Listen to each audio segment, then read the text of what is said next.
The most popular exhibit at the Victoria and Albert Museum in London is the Tiger of Tipu Sultan. Now, Tipu's tiger is a wooden sculpture of a huge Indian tiger killing an Englishman, and it has the most interesting history. Tipu Sultan was the king of the Indian state of Mysore in the 18th century during British occupation, and this sculpture represents just how much Tipu hated the British. The tiger is supposed to be Tipu Sultan himself. This was his official symbol, and the Englishman being mauled here was Hugh Munro, the son of his old enemy Hector Munro.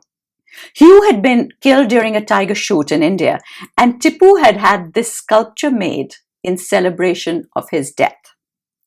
So let's take a closer look at it.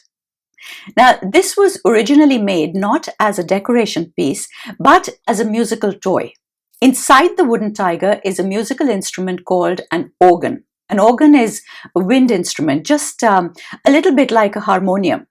But the pipes of the organ have been deliberately tuned to sound like it is out of tune, so that this so-called music that comes out of it sounds like grunting and wailing. The grunting of a tiger and the wailing of a man being attacked and killed by the tiger. So if you look along the tiger's head and back, you will notice a series of holes in the tiger's stripes. These are for the sound to come out of. The sound in the toy is operated by the help of this crank. When you turn the crank handle, it makes the wailing and grunting sounds. There is also a pulley system in there that makes the man's hand flail around at the same time, as if he's trying to protect himself from the tiger. The pattern on the tiger, the stripes on the tiger, is a very well-known motif of Mysore known as the Barbary design, and it is used in all of their art.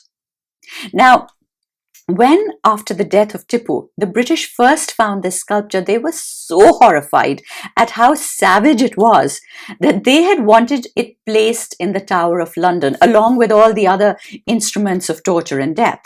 It was the best place for this violent and barbarian thing. But there wasn't enough place at the Tower, so it was moved to the East India Company offices in London. But the people who worked there hated it because all day long the public would come in and they would operate it, and the sound and the wailing and grunting was driving the employees crazy. Finally, when the company offices were bombed during World War II, Tipu's tiger was moved to its present home at the Victoria and Albert Museum, where it now sits inside this sealed case. They say that this sculpture of the tiger killing the Englishman had had such a disturbing effect on the British that after the death of Tipu Sultan, the British government commissioned the design of an English lion killing an Indian tiger. And medals with this design were issued to every single soldier who had taken place in that last battle against Tipu.